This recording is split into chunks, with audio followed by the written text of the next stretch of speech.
Hello dear students, endosperm को discuss करने के बाद अब हम डिस्कस करने जा रहे हैं इम्ब्रियो को। हमने वहां पर देखा था कि इंडोस्पर्म, इससे पहले वाली वीडियो में, कि इंडोस्पर्म पहले बनता है, इम्ब्रियो हमारा बाद में बनता है। ये ऐसा क्यों होता है? ये एक एडेप्टेशन होता है ताकि इम्ब्रियो को गारंटीड न्यूट्रिशन मिले, गारंटीड फूड मिले, ताकि वो एश्योर्ड न्यूट्रिशन उसको मिले। जो एनसीईआरटी में वर्ड है एश्योर्ड, मतलब गारंटीड उसको न्यूट्रिशन मिले। आप याद कीजिए कि माइक्रोपाइलर एंड पर ही हमारा पाया जाता है क्या? Egg cell. ये मैंने अगर इम्ब्रियो सैक का माइक्रोपाइलर एंड बनाया तो इसी एंड पर हमारा ये एग सेल ही मैं बना रहा हूँ। बाकी इधर से चलाजल एंड है तो एंटीपोडल सेल, इधर सिनर्जी सेल, वो सब तो डिजेनरेट हो चुके हैं। माइक्रोपाइलर एंड पर अगर ये एग सेल है, इसी से एक मेल गैमीट फ्यूज होता है तो हमारा जाइगोट बनता है। जाइगोट से ही हमारा इम्ब्रियो डेवलप होता है। जाइगोट से हमारा इम्ब्रियो डेवलप होता है। ये जाइगोट हमारा माइक्रोपाइलर एंड पे सिचुएटेड है, इसलिए जाइगोट और इम्ब्रियो यही बनेगा।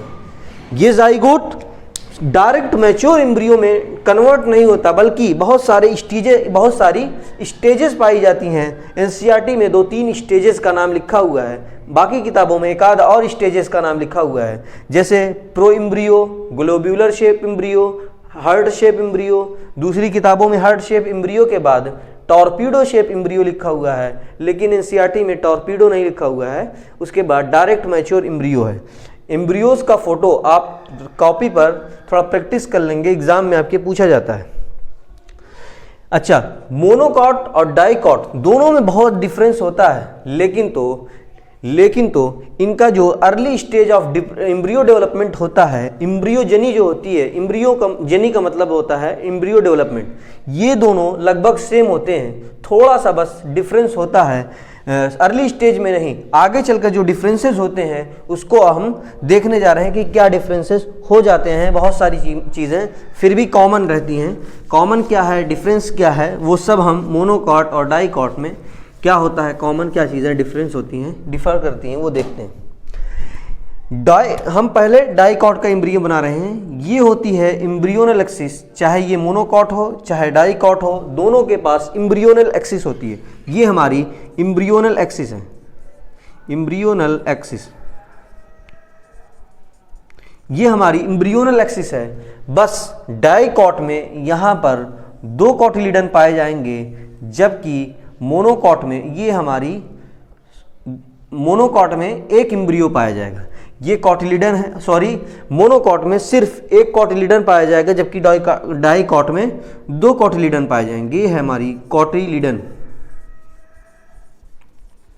ये कॉटिलिडन होगी। कॉटिलिडन के जो नीचे वाला पार्ट होता है उसको हम बोलते हैं हाइपोकोटाइल।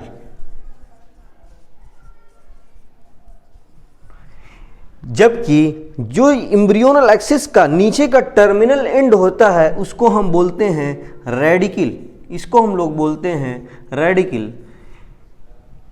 जबकि कॉटिलिडन के ऊपर वाला पार्ट इम्ब्रियोनल एक्सिस का, इसको हम बोलते हैं, ये वाला पार्ट हो गया हमारा हाइपोकोटाइल, जबकि ये वाला पार्ट होता है हमारा इपिकोटाइल। ये वाला हमारा पार्ट होता है इपिकोटाइल।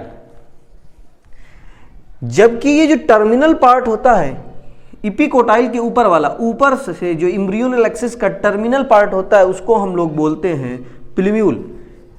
इसको हम लोग बोलते हैं प्लूम्यूल। इसको हम बोलते हैं प्लूम्यूल।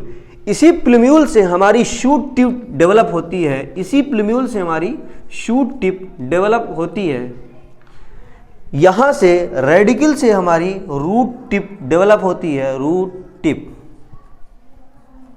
जबकि प्लूम्यूल से हमारी शूट टिप डेवलप होती है। अब हम अगर इसको कन्वर्ट कर दें किसमें, मोनोकॉटिलिडन के इम्ब्रियो में, तो बस मैं क्या करूँगा, सिंपली एक कॉटिलिडन मैं यहाँ से हटा दूंगा और ये हो जाएगा मोनोकॉट का स्ट्रक्चर, मोनोकॉट के इम्ब्रियो का स्ट्रक्चर। बस थोड़ा सा डिफरेंस वहाँ और होता है, वो क्या कि ये जो प्लूम्यूल होता है इसके ऊपर एक फॉलिक्यूलर स्ट्रक्चर पाया जाता है, उसके ऊपर एक कवरिंग पाई जाती है जिसको हम लोग बोलते हैं कोलियोप्टाइल। इसको हम लोग बोलते हैं कोलियोप्टाइल, इसको हम लोग बोलते हैं कोलियोप्टाइल।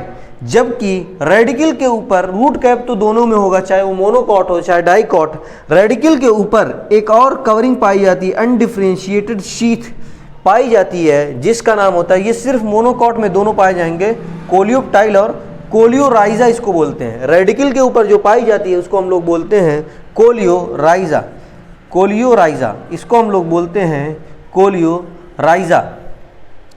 मोनोकॉट में सिर्फ कॉटिलीडन एक होगा, चाहे लेटरल साइड होगा, चाहे इस तरफ हो चाहे इस तरफ हो, ठीक है। लेकिन तो मोनोकॉट में ग्रासेस फैमिली में इस कॉटिलीडन का एक स्पेशल नेम होता है, हम लोग उसको कहते हैं स्क्यूटेलम। ये शील्ड शेप होता है, जिसका शेप एनसीईआरटी में बना हुआ है। शील्ड हम लोग बैटल ग्राउंड में पहले के ज़माने में जब लड़ाई होती थी तो तलवार का वार उस पर रोका जाता था, लोहे की रहती थी वो, उसी को हम लोग शील्ड बोलते हैं। तो हमने आज इम्ब्रियो को डिस्कस किया। इम्ब्रियो डेवलप होता है micropylar end of the embryo sac पे। ये इम्ब्रियो हमारा इंडोस्पर्म थोड़ा सा जब डेवलप हो जाता है तभी इम्ब्रियो हमारा डेवलप होता है। इम्ब्रियोजनी यानी development of embryo in monocot and dicot same होते हैं, अर्ली स्टेजेस सेम होते हैं। मैंने यहाँ पर इसका डाइकॉट का स्ट्रक्चर डिस्कस किया। डाइकॉट में 2 कॉटिलीडन होते हैं, जबकि प्लूम्यूल के ऊपर कोई भी कवरिंग नहीं पाई जाती कोलियोप्टाइल के फॉर्म में, जबकि मोनोकॉट में कोलियोप्टाइल पाई जाती है प्लूम्यूल के ऊपर, जबकि मोनोकॉट में रेडिकल के ऊपर भी एक कवरिंग पाई जाती है जिसको हम कोलियोराइजा कहते हैं।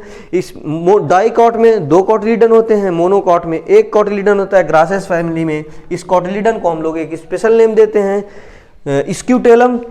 कॉटिलीडन के नीचे वाला जो पार्ट होता है, जो इतना बड़ा एम्ब्रियोनल एक्सिस का जो कॉटिलीडन के नीचे वाला पार्ट होता है उसको हाइपोकोटाइल बोलते हैं। एम्ब्रियोनल एक्सिस का जो कॉटिलीडन के ऊपर वाला पार्ट होता है उसको हम लोग इपिकोटाइल बोलते हैं, ठीक है।